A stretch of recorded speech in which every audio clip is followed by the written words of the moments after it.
Assalamualaikum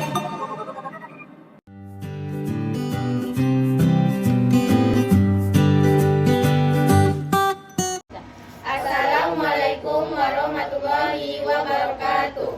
Perkenalkan, nama saya Alia Zarawani. Nama saya Julia Agustina. Nama saya Nisa Bilkis. Nama saya Nur Malasari. Nama saya Muhammad Amirani. Nama saya Muhammad Ramadhani. Kami dari kelompok 5 akan mempresentasikan sejarah Indonesia tentang Sumpah Pemuda sebagai tonggak persatuan dan kesatuan. Yang pertama, Federasi dan Front Sawo Matang. Asas perjuangan PI tidak hanya menginspirasi para muda terpelajar, tetapi juga tokoh-tokoh organisasi pada umumnya. Sebagai contoh, Insinyur Soekarno, ia belum juga puas dengan keadaan dan perkembangan organisasi-organisasi yang ada, termasuk PNI sebagai organisasi yang ia pimpin. Perkembangan PNI memang sangat pesat, tetapi belum mampu membangun jaringan dan kerjasama dengan organisasi-organisasi yang lain. Oleh karena itu, Insinyur Soekarno ingin membentuk wadah yang merupakan gabungan dari berbagai organisasi. Soekarno pernah membentuk konsentrasi radikal pada tahun 1922. Konsentrasi radikal dimaksud merupakan wadah penyatuan para nasionalis dan partai-partai yang diwakilinya.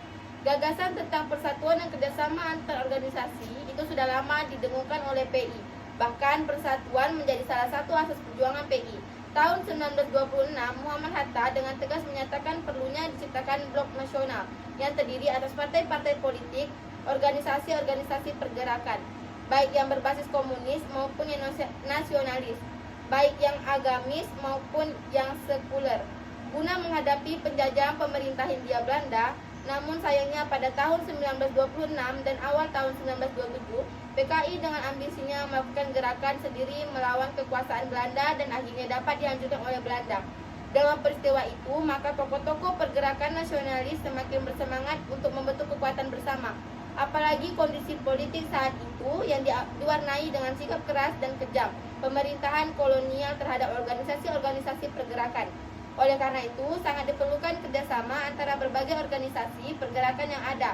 Kebetulan juga pada tahun 1927 telah terbit beberapa surat kabar yang memuat tulisan tentang perlunya mengatasi berbagai perbedaan untuk membangun kerjasama yang lebih kokoh. 2. Cita-cita persatuan. Pada tanggal 15 November 1925 dilaksanakan pertemuan organisasi-organisasi pemuda. Hadir dalam pertemuan itu antara lain perwakilan dari Jong Java, Jong Sumatranen, Bon, Jong Ambon, Jong Celebes, pelajar-pelajar Minahasa, Sekarukun. Dalam pertemuan ini antara lain dibahas tentang rencana Kongres Pemuda. Kemudian setelah pertemuan ini juga dibentuk sebuah komite dipimpin oleh Tabrani. Komite ini diberi tanggung jawab untuk menyelenggarakan Kongres Pemuda. Setelah dilakukan berbagai persiapan, maka pada tanggal 30 April sampai 2 Mei 1926 diadakannya Rapat Besar Pemuda di Jakarta, yang kemudian dikenal dengan Kongres Pemuda pertama. Kongres itu diketuai oleh M. Tambrani. Tujuan kongres itu adalah untuk mencapai perkumpulan pemuda yang tunggal, yaitu membentuk satu badan sentral. Keberadaan badan sentral ini dimaksudkan untuk memantapkan paham persatuan kebangsaan dan mempererat hubungan antara semua perkumpulan pemuda kebangsaan. Gagasan-gagasan persatuan dibicarakan dan juga dipaparkan oleh para tokoh dalam kongres itu. Sumarto misalnya tampil sebagai pembicara dengan topik gagasan persatuan Indonesia. John tampil dengan topik kedudukan wanita dalam masyarakat Indonesia. Nona Adam ada yang menyampaikan gagasan tentang kedudukan kaum wanita. Jackson Di Poero berbicara tentang Kapa Rumu. Paul Pinontoan berbicara tentang tugas agama di dalam pergerakan nasional. Muhammad Yamin berbicara tentang kemungkinan perkembangan bahasa-bahasa dan kesusastraan Indonesia di masa mendatang. Gagasan yang disampaikan oleh Yamin dalam kongres itu merupakan pengulangan dari pidatonya yang disampaikan dalam Lustrum 1 Jong Sumatranen Bon. Saat itu pidato Yamin mendapat komentar dari Prof. Dr. Hoikes bahwa kelak Yamin menjadi pelopor bagi usaha penggunaan bahasa Melayu sebagai bahasa pengantar dan pergaulan di Indonesia. Indonesia. Dengan demikian, penggunaan bahasa Belanda dan dapat semakin terdesak. 3. Satu nusa, satu bangsa, dan satu bahasa. A. Kongres Pemuda 1. Dalam Kongres Pemuda 1 telah muncul kesadaran dan kesepahaman tentang perlunya bahasa kesatuan. Pada saat kongres ini telah diusulkan untuk memutuskan bahasa kesatuan yang pilihannya antara bahasa Jawa atau bahasa Melayu. Setelah dipilih satu antara dua bahasa itu, akhirnya dipilih bahasa Melayu sebagai bahasa persatuan yang disebut dengan bahasa Indonesia. Jadi pada akhir Kongres Pemuda 1 itu sudah disepakati dan diputuskan bahwa bahasa persatuan adalah bahasa Indonesia. Hanya pada waktu M. Tabrani mengusulkan dan kemudian memutuskan agar Ikrar Pemuda yang mengakui bahasa Indonesia sebagai bahasa persatuan dibicarakan lagi pada Kongres Pemuda berikutnya. Inilah hasil penting dari Kongres Pemuda 1. Dengan demikian dapat dikatakan bahwa Kongres Pemuda 1 telah melahirkan keputusan yang dasar, yakni mengakui dan menerima tentang cita-cita persatuan Indonesia, dan bahasa Indonesia disepakati sebagai perekatnya. Perlu diketahui bahwa usul mengenai bahasa Indonesia itu sebenarnya datang dari M. Tabrani. Semula Muhammad Yamin agak keberatan, namun setelah berdiskusi dengan Sanusi Tani dan Adi Negoro, disepakati yang diusulkan sebagai bahasa persatuan adalah bahasa Indonesia, yang intinya berasal dari bahasa Melayu yang akan diperkaya oleh bahasa-bahasa lainnya. Dari Kongres Pemuda 2. Memasuki tahun 1927, perjuangan pemuda mengalami percepatan yang luar biasa sejak ide persatuan untuk membebaskan Indonesia ditangkap dengan segera, baik oleh kelompok pemuda bahkan juga kelompok tua. Gerakan semangat dan gelora perjuangan para pemuda ini semakin meningkat untuk merapatkan barisan perjuangan di tanah dunia, karena didukung oleh bergabungnya tokoh-tokoh dan para pelajar dari perhimpunan Indonesia yang baru saja kembali ke tanah air. Di antara mereka adalah Sartono, Muhammad Nazim, dan Monutu. Selama 2 tahun itu para pemuda mengalami pertemuan secara intensif di Indonesian Club Ibo. Pada tanggal 28 Desember 1927, Bank Indonesia menyelenggarakan kongres di Bandung. Dalam kongres ini Soekarno memberikan ceramah yang dapat menambah semangat para pemuda. Dalam kongres ini juga menetapkan nama Jong Indo diganti dengan Pemuda Indonesia. Selanjutnya, untuk merealisasikan gagasan fungsi semua organisasi itu, PPPI segera mengambil langkah diadakannya pertemuan untuk membentuk panitia yang dikenal sebagai Panitia Kongres Pemuda 2.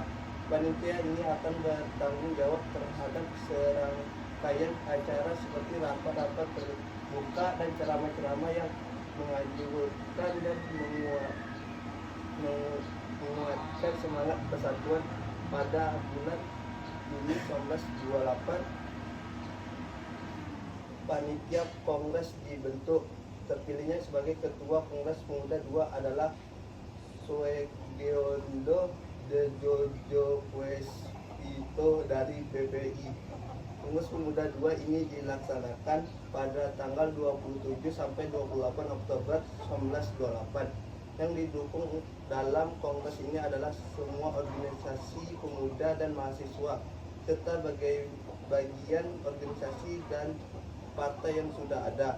Tanpa hadir beberapa tokoh pemuda atau tokoh senior seperti Suegiondo de Jojo Puespito, Dejo Mas Said, Muhammad Yamin, Amir Saifuddin, Sartono, Kartokusumo, Abdurrahman Sunario, Kartosuwiryo, S. Manggunaskoro, Nona Puno Mowula, Siti Saudari, Roem, Bongso Negoro, Kasmasi Bodimesjo, dan Akta Gani. Kongres ini juga dihadiri perwakilan dari Polseran dan juga dari pemerintah Hindia Belanda. diperkirakan yang hadir lebih dari 750 orang. 2.4 Nilai-nilai penting Sumpah Pemuda. Sumpah Pemuda dipandang sebagai pengakuan fundamental dari sebuah bangsa yang masih dalam tahap pembentukan. Ia terbentuk melalui kurun yang waktu panjang. 7 tahun setelah terbentuknya Budi Utomo, pemuda Indonesia mulai bangkit meskipun masih dalam tahapan loyalitas kepulauan. Perubahan pesat dan radikal dari organisasi-organisasi pemuda itu mendorong mereka untuk menciptakan persatuan yang luas. Dengan demikian, jelas nilai yang utama dari peristiwa Sumpah Pemuda adalah nilai persatuan. Persatuan yang diilhami oleh asas perjuangan Perhimpunan Indonesia ini sudah lama diperjuangkan oleh para pemuda. Para pemuda dengan memahami sejarah panjang perjuangan bangsa Indonesia telah melahirkan kesadaran yang mendalam tentang pentingnya persatuan. Kiranya dapat cermati bagaimana ratusan tahun bangsa kita berjuang untuk membebaskan diri dari kekuasaan penjajahan. Aceh berjuang, Banten, Mataram, Makassar, Maluku, tetapi gagal karena mereka berjuang di daerah sendiri-sendiri. Selanjutnya Patimura, Pangeran Hidayatullah, Pangeran Diponegoro, Imam Bonjol, Cetnyaktien juga kandas tidak mampu mengusir penjajah karena tidak ada saling membantu di antara mereka. Mereka belum mampu menjalin persatuan di antara mereka. Begitu juga di era modern BU, SI, Identipartit, PSI, TKI, TNI belum berhasil membebaskan Indonesia dari cengkraman penjajah. Setiap organisasi masih cenderung berjuang dengan organisasinya sendiri. Oleh karena itu, berbagai organisasi pemuda berusaha sekuat tenaga untuk mewujudkan persatuan di antara anak bangsa, minimal di kalangan pemuda. Lahirnya Indonesia Muda diharapkan dapat menggerakkan seluruh komponen bangsa untuk menciptakan Indonesia Raya, membebaskan diri dari penjajahan dan akhirnya tercapai kemerdekaan.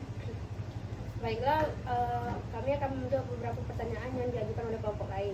Pertanyaan pertama dari kelompok 6 yaitu, dalam konteks memperjuangkan persatuan untuk kemerdekaan bangsa, siapakah tokoh yang paling berperan penting dalam Kongres Pemuda 2? Jawabannya, Sugondo Djudjupustito, Muhammad Yamin, Sonario Sastrowardoyo, Wagerudo Supratman, Joko Marsaid, Amir Sarifudin, Sarmidi Mangun Sarkoro, Sikong Leong. Pertanyaan kedua dari kelompok 3 yaitu, kebijakan politik diwujudkan dalam 3 program. Apa saja 3 program itu? Yang pertama, irigasi atau pengairan, membangun dan memperbaiki pengairan dan bendungan untuk keperluan pertanian. Yang kedua, imigrasi, yakni mengajak penduduk untuk bertransmigrasi. Yang ketiga, edukasi, yakni memperluas dalam bidang pengajaran dan pendidikan. Sekian presentasi dari kelompok kami. Maaf bila ada kesalahan dalam pengucapan kata. Kami akhiri dengan wabillahi taufiq wal hidayah. Wassalamualaikum warahmatullahi wabarakatuh.